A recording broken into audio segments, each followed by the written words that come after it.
Olá, tudo bem? Você está no canal Somando Mentes, meu nome é Eduardo e essa aqui é a jornada da leitura do livro de Isaías. Olha só, eu estou trazendo somente alguns versículos para vocês nessa leitura e é muito importante que você também faça a sua própria leitura, afinal de contas esse aqui é um projeto de estimular as pessoas a lerem mais a Bíblia. Então, acima de tudo, faça a sua parte lendo a Bíblia e, claro, aproveita e já evangeliza outras pessoas e estimula essas pessoas também a lerem, enviando esse vídeo para que elas possam então ter esse contato com, pelo menos no início de repente, aí, do que é a palavra do Senhor e sejam estimuladas da mesma maneira que você está então mergulhando na profundidade da sabedoria de Deus que está na Bíblia. Então, faça a sua parte. E para começar hoje, o dia será do capítulo 53 e do capítulo 54, sendo que esses dois, o primeiro, que seria o 53, vai estar trazendo uma descrição perfeita de Jesus. Só tem um detalhe, o livro de Isaías foi escrito 450 anos, mais ou menos, antes do nascimento de Jesus. Então você imagine que foi muito tempo antes e mesmo assim você vai perceber pelos versículos que eu vou trazer para você como uma descrição perfeita de tudo o que aconteceu com o nosso Salvador. Agora, tudo não, né? Pelo menos a parte do martírio dele, a entrega da vida dele ali. Você vai entender o que eu quero dizer quando eu trouxer esses versículos. E o capítulo 54, então ele vai mostrar como Deus espera que nós, através de um relacionamento íntimo com ele, possamos então crescer, expandir a nossa vida, levar, claro, acima de tudo, a palavra a outras pessoas e sabendo que ele está cuidando da nossa vida. Então, para começar, Isaías 53:3 vai dizer assim, ó: foi desprezado e rejeitado pelos homens, um homem de tristeza e familiarizado com o sofrimento. Como alguém de quem os homens escondem o rosto, ele foi desprezado. E nós não o tínhamos em estima. Hoje a gente olha de repente filmes como Paixão de Cristo e falamos, nossa, como podem ter feito isso com Jesus, ele fez tantas coisas tal, mas aquela realidade daquele momento que Jesus estava vivendo era um momento que eles esperavam um Salvador, mas não esperavam um Salvador espiritual, eles estavam muito mais focados num Salvador humano para resolver os problemas políticos e sociais que eles tinham.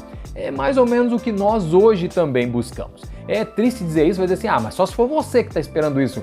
Mas para pensar, dá uma olhada geral no planeta então. Ou, claro, volta de repente para a cidade onde você mora, para o país onde você está, e o que você vai observar é que sim, as pessoas em geral estão buscando somente a situação que resolva o seu problema imediato.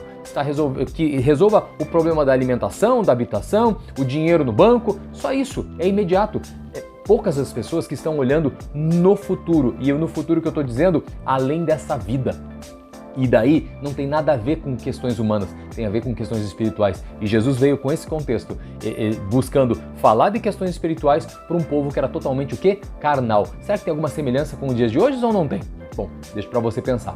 Agora, esse Isaías 53, agora o versículo 4, vai dizer assim, ó: certamente ele tomou sobre si as nossas enfermidades e sobre si ele levou as nossas doenças. Contudo, nós o consideramos castigado por Deus, por ele atingido e por ele afligido. Não foi assim que a gente viu o relato efetivamente do sacrifício de Jesus, quando ele está no Getsemane e de repente ali ele ora ao Pai, se puder passar de mim esse cálice, mas de repente não foi passado o cálice. Você concorda comigo que simplesmente ele teve que beber esse cálice amargo então do sacrifício dele ali. Mas isso foi para que eu e você pudéssemos hoje ter acesso ao Criador do mundo, do universo, o nosso Deus Todo-Poderoso, através do sacrifício único do Cordeiro de Deus, que era o seu Filho, Jesus. Então, você veja, ele passou por isso e ele levou consigo na cruz as nossas doenças físicas, psicológicas e, acima de tudo, espirituais, porque a pior doença é o pecado. Então, vamos lá. Versículo 5 diz assim, mas ele foi traspassado por causa das nossas transgressões, foi esmagado por causa das nossas iniquidades. O castigo que nos traz a paz estava sobre ele e pelas suas feridas nós fomos o quê? Curados. E essa cura é uma cura abrangente, não é uma cura momentânea, porque, vamos lá, de repente estamos passando vários momentos na vida com doenças, com problemas físicos e psicológicos e talvez a gente consiga a cura naquele momento. Mas isso é uma cura definitiva? Infelizmente não. Nós, nessa terra, continuamos expostos a várias outras coisas. Pode não ser aquele problema, mas outros problemas virão. Até porque Jesus mesmo falou, no mundo vocês vão ter aflições. Não é uma possibilidade, mas é quando isso vai acontecer. Então, nós precisamos aprender a lidar com esse tipo de situação. Claro, dentro de uma caminhada com o Senhor Jesus, tudo fica mais fácil. Não é que nós não teremos as aflições, mas essas aflições nós estaremos passando por elas através, obviamente, dos ensinos que o Senhor Jesus nos tem trazido e através do fortalecimento que só o Espírito Santo pode nos dar, assim como fez com Jesus.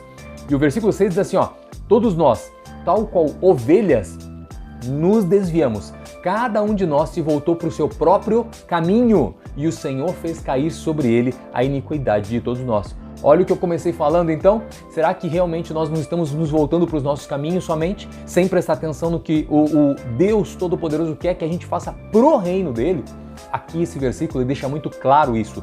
Todos nós, iguais ovelhas, ou seja, a gente simplesmente todos somos ovelhas. O único pastor é Jesus, o único líder é Jesus. Se a gente não está com o foco, com os olhos em Jesus, infelizmente a gente vai cair, a gente vai se desviar, a gente vai se voltar para os nossos próprios e egoístas caminhos. Não tem jeito. Então, por isso, o que a gente vê é por conta dessa situação, por conta do nosso erro, então que Jesus pagou a conta.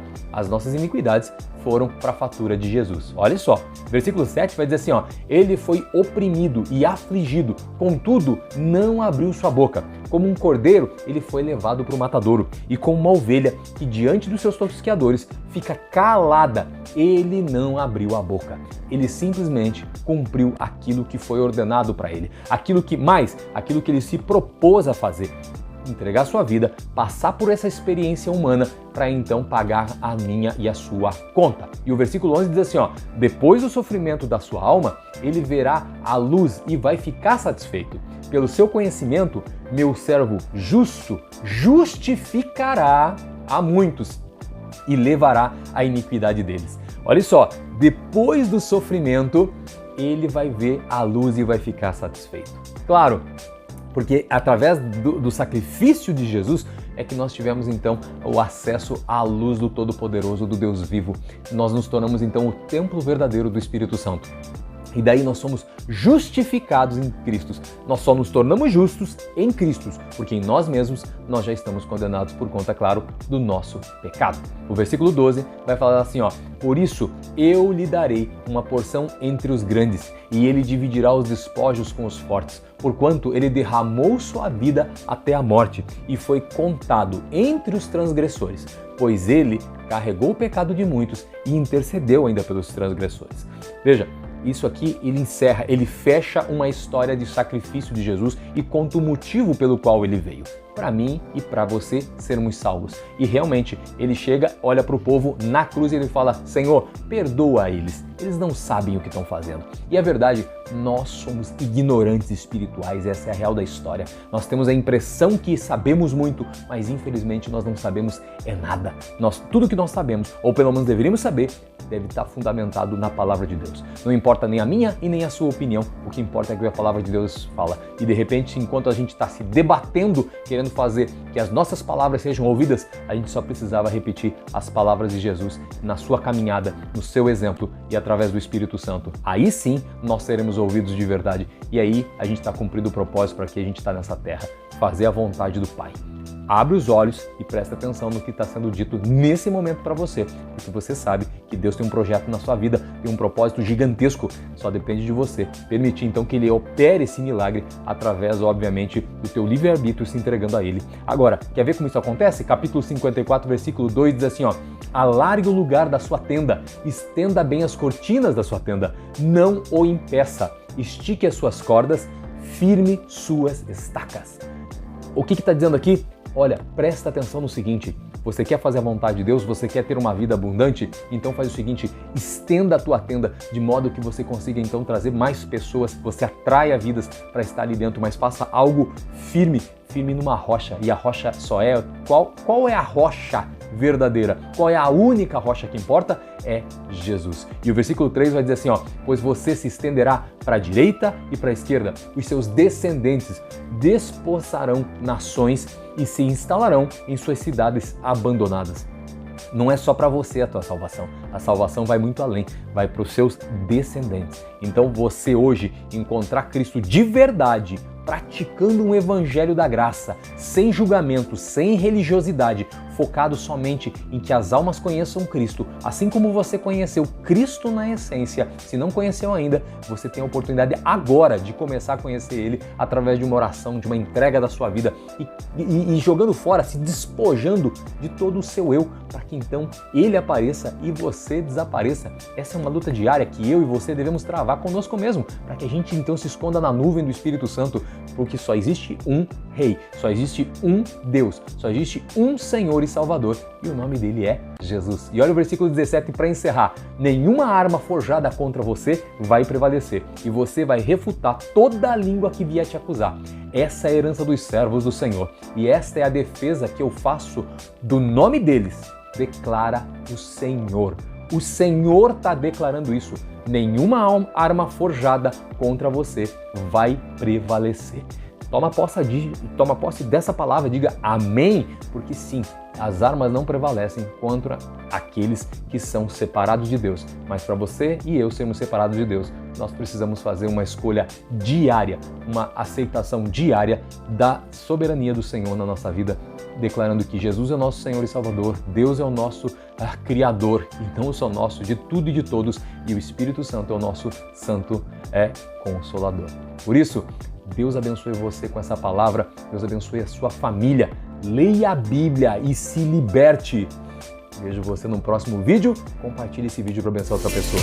Até mais, tchau!